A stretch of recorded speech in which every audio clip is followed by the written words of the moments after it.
Hi viewers. రేపు ఆంధ్రప్రదేశ్లో MLA కోటాలో ఎమ్మెల్సీ ఎన్నిక జరగబోతా ఉంది.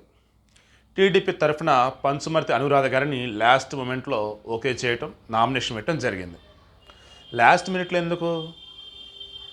మామూలుగా ఈ ఎమ్మెల్సీ ఎన్నిక గెలవాలి అన్నప్పుడు ఒక్కొక్క అభ్యర్థికి 23 మొదట ప్రాధాన్యత ఓట్లు పడాలి. అంటే 23 మంది ఎమ్మెల్యేలు వేయాలి. టీడీపీ తరఫున గెలిచింది 23, కానీ గుంటూరు వెస్ట్ మద్దాలగిరి, వైజాగ్ వాసుపల్లి గణేష్, చీరాల కరణం బలరాము, గన్నవరం వల్లభనేని వంశీ వీళ్ళంతా కూడా వైసీపీ స్టాండ్ తీసుకొని ఉన్నారు. బట్ టీడీపీకి రాజీనామా చేయాలి. అసెంబ్లీలో చూస్తున్నప్పుడు లిస్ట్ వైజ్ వాళ్ళు టీడీపీ ఎమ్మెల్యేగానే కొనసాగుతూ ఉన్నారు. ఇటువంటి మూమెంట్లో టీడీపీకి సంబంధించి ఏం చేస్తారు? విప్ జారీ చేస్తారు.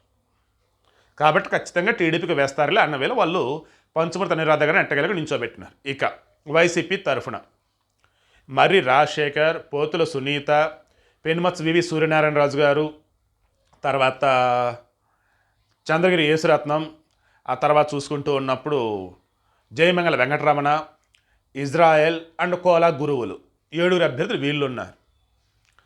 అయితే ఇప్పుడు ఈ 7 ఒకరికి భయం పట్టుకుంది. ఆ ఒకరు ఎవరు అన్నది మనకు రేపు తెలిసింది. ఎందుకంటే ఈ వైసీపీ తరఫున నిలబడ్డటువంటి 7 అభ్యర్థులకు గాను ఖచ్చితంగా 23 మంది ఎమ్మెల్యేలకు ఓటు వేయాల్సి వస్తే వైసీపీ దగ్గర ఇప్పుడు ఎగ్జిస్టింగ్ టీడీపీ నుంచి వైసీపీకి వచ్చిన ఉన్నారు చూసారా, ఇలా లెక్క చూసుకుంటూ ఉంటే సరిపోతుంది. కానీ వాళ్ళు ఓటు వేయకపోతే పరిస్థితి ఏంటి? అండ్ వైసీపీలో ఉన్నటువంటి వాళ్ళు వారి యొక్క ఆత్మ ప్రబోధానుసారం కావచ్చు, లేదన్నప్పుడు బై మిస్టేక్ కావచ్చు, టీడీపీకి ఓటు వేస్తే పరిస్థితి ఏంటి? మొన్న గ్రాడ్యుయేట్ ఎమ్మెల్సీ ఎన్నికలో మీరు గమనించినట్టయితే భయంకరంగా దొంగ ఓట్లు 6-7 తరగతి వాళ్ళు కూడా వచ్చేసి గ్రాడ్యుయేట్ ఎమ్మెల్సీ ఓట్లలో వాళ్ళు ఓటు ఎన్నిక వచ్చున్నారు. ఇంటర్నల్గా మనకున్న సమాచారం ఏంటంటే వాళ్ళు తెలుసో తెలియకో కాగల కార్యం గందరగోళం నెరవేర్చారన్నట్టు వాళ్ళు ఓట్లు కూడా టీడీపీ వాళ్ళకి వేశారట. అంటే ఎవరికి వెళ్ళంటే వాళ్ళు తెలియక ఆ రకంగా. మొత్తానికి ఎలా అయితేనేమి మంచి జరిగిందో అనుకుందాం. ఇక ఇప్పుడు దొంగోట్లు కాదు, గెలిచినటువంటి ఎమ్మెల్యేలే, బయట వాళ్ళు రారు. ఆల్రెడీ మనకు వస్తున్న సమాచారం మేరకు మాక్ పోలింగ్ 3-4 టైమ్స్ పెట్టినా ఈ వైసీపీ తరఫున ఉన్నటువంటి అభ్యర్థులు ఎవరైతే ఉన్నారో ఓటర్లు, అంటే దట్ మీన్స్ ఎమ్మెల్యేలు, వాళ్ళల్లో ఎవరో ఒకళ్ళు మరలా పొరపాటు చేస్తున్నారట. అంటే ఓటు వేయటం కూడా రానటువంటి వారిని మన పాలకులను చేసేసాం మన ఓట్లతో. ఇక్కడే కాదండోయ్, గతంలో టీడీపీలో కూడా ఓట్లు చల్లకుండా చేసుకున్న వాళ్ళు ఉన్నారు. తప్పుగా ఓటేయటం రాక కాంగ్రెస్లో ఉన్నారు, టీఆర్ఎస్లో ఉన్నారు. అబ్బో, ఈ పార్టీ అని చూడడం లేదు, ప్రతి ఒక్క రాజకీయ పార్టీలు ఉంటూనే ఉన్నారు. అది ద గ్రేట్ డెమోక్రటిక్ కంట్రీలో మన చేత ఎన్నుకోబడుతున్నటువంటి పాలకులు. సరే, ఇప్పుడు ఈ వైసీపీలో ఉన్నటువంటి వాళ్ళల్లో మెయిన్గా కొంతమంది మంత్రులకు బాధ్యతలు అప్పచెప్పారట. ఇదిగో అబ్బాయి, ఈ 22 మంది ఎమ్మెల్యేలు నీ వంతు, ఈ 23 మంది ఎమ్మెల్యేలు నీ వంతు, వాళ్ళు కరెక్ట్గా రేపు ఓటేయాలి అంతే అని ఒక మంత్రికి బాధ్యతలు అప్పచెప్పాడు ఒక్కొక్కరికి. ఇలా జగన్ గారు ఆల్రెడీ విజయవాడలో మరి గెస్ట్ హౌస్లో, హోటల్స్ మొత్తానికి ఎలానే ఉండి జాగ్రత్తగా ప్రాక్టీస్ చేయటమో, లేదంటే లైక్ ఇంకా మైండ్లోకి ఏమీ రానివ్వకుండా అలా ఉంటున్నారట. సో రేపు వచ్చేసి మార్నింగ్ 10 నుంచి సాయంత్రం 4 గంటల వరకు పోలింగ్, సాయంత్రం 5 గంటల తర్వాత ఓటింగ్ స్టార్ట్ అవుతుంది. ఇక ఇప్పుడు టీడీపీ అభ్యర్థి పంచుమర్తి అనురాధ ఖచ్చితంగా ఎమ్మెల్సీగా గెలుస్తుంది అని చెప్పేసి నేను గంటాపతంగా ఎలా చెప్పగలుగుతున్నాను? టీడీపీ వాళ్ళు కూడా అంత కాన్ఫిడెంట్గా ఎలా ఉన్నారు? వైసీపీలో ఎందుకు భయం మొదలైంది అనురాధ గెలిచిద్దని అనుకున్నప్పుడు విప్పు జారీ చేస్తే ఖచ్చితంగా మద్దలగిరి, వల్లభనేని వంశీ, కరణం బలరాము, వాసుపల్లి గణేష్ వీళ్ళు టీడీపీ అభ్యర్థికి ఓటు వేయాలి. ఓటు కనుక వేయకపోతే వారికి ఉన్న ఎమ్మెల్యే పదవి పోయిద్ది.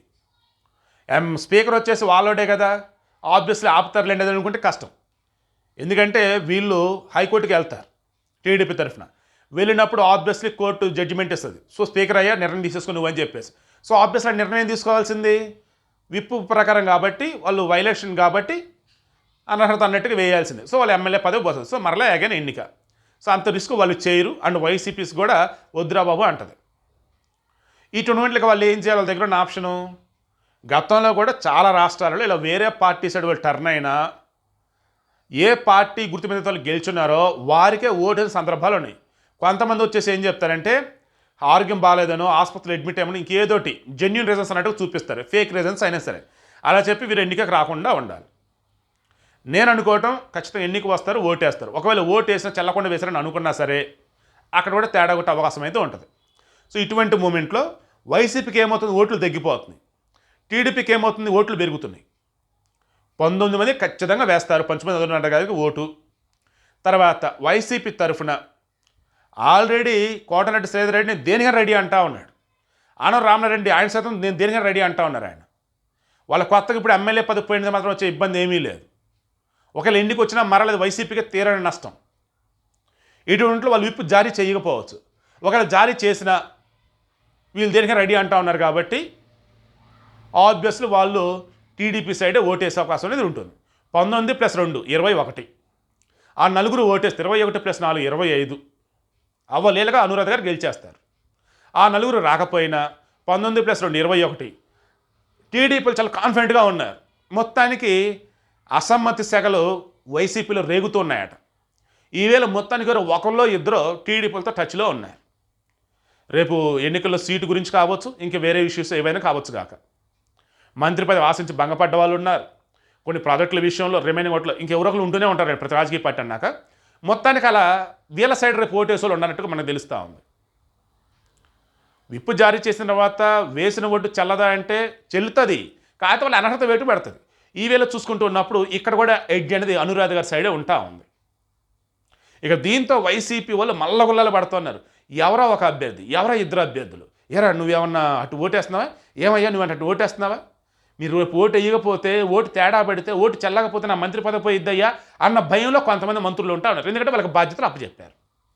తర్వాత ఆల్రెడీ మరి రాజశేఖర్కి 2019 ఎన్నికలకు ముందు చిలలూరుపేటకు సంబంధించి విడదల రజనీ గారికి ఎమ్మెల్యే సీట్ ఇచ్చిన సందర్భంలో ప్రచారంలో భాగంగా మీరు విడదల రజనీని గెలిపించండి, మరి రాజశేఖర్ అన్నకి నేను ఎమ్మెల్సీ ఇచ్చి నేను మంత్రి పదవి కూడా ఇచ్చుకుంటా అన్నాడు. ఇప్పటివరకు అతిగతిలో ఇదిగో ఇప్పుడు ఆ ఛాన్స్ అనేది వచ్చింది. ఇప్పుడు మరలా ఈ 7గురిలో పోతుల సునీత, సూర్యనారాయణరాజు, మరి రాజశేఖరు, ఇజ్రాయెల్, జయమంగళ వెంకటరమణ, తర్వాత యేసురత్నము అండ్ ఇంకొకళ్ళు గురువులు, వీళ్ళ 7గురిలో రేపు ఎవరికి ఎమ్మెల్సీ పదవి ఓడిపోబోతా ఉన్నారు అంటే ఇన్ ద సెన్స్ ఎన్నికలు పోటీ చేస్తున్నారు కాబట్టి ఎవరు గెలవలేకపోతా ఉన్నారు. గెలిచే 6గురు ఎవరు? ఒకవేళ ఒక అభ్యర్థి కనుక ఓడిపోతే ఖచ్చితంగా అవతల ఒకరికో ఇద్దరికో మంత్రి పదవి పోవటం గ్యారంటీ. మనకు వస్తున్న సమాచారం మేరకు త్వరలో మరలా మంత్రివర్గ విస్తరణట. అవునన్నా కాదని ఒకసారి మీరు క్రాస్ చెక్ చేసుకోండి. జగన్ గారికి మాత్రం 5 సంవత్సరాలు సరిపోవట్లేదు, ఇంకో 5 సంవత్సరాలు కావాలని ఆయన అంటా ఉన్నాడు ఏది మంచి చేయాలి అంటే. బట్ మంత్రులకు మాత్రం 2.5 సంవత్సరాలు చాలు, లేదు ఒక 6 నెలలు చాలు, 1 సంవత్సరం చాలు.